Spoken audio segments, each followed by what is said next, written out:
TNPSC group 4 2019ல் கேட்ட இந்த problem பாருங்கள்.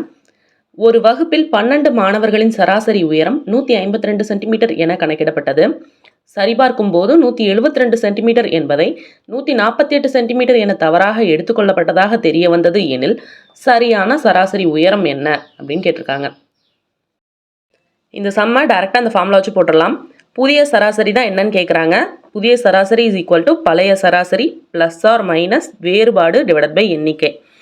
ஸோ பழைய சராசரிங்கிறது 152 சென்டிமீட்டர் கணக்கிடப்பட்டிருக்கு இல்லையா. ஸோ 152 சென்டிமீட்டர் பழைய சராசரி ப்ளஸ் ஆர் மைனஸ் என்ன போடணும் அப்படின்னா 172 சென்டிமீட்டருக்குங்கிறதுக்கு பதிலாக 148 சென்டிமீட்டர்னு போட்டிருக்காங்க. அதாவது கம்மியாக என்டர் பண்ணியிருக்காங்க.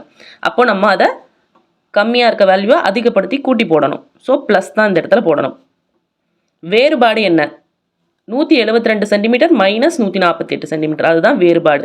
ஸோ 172 மைனஸ் 148 டிவைடட் பை எண்ணிக்கைங்கிறது வந்து மொத்தம் 12 மாணவர்கள். ஸோ 12 போடலாம்.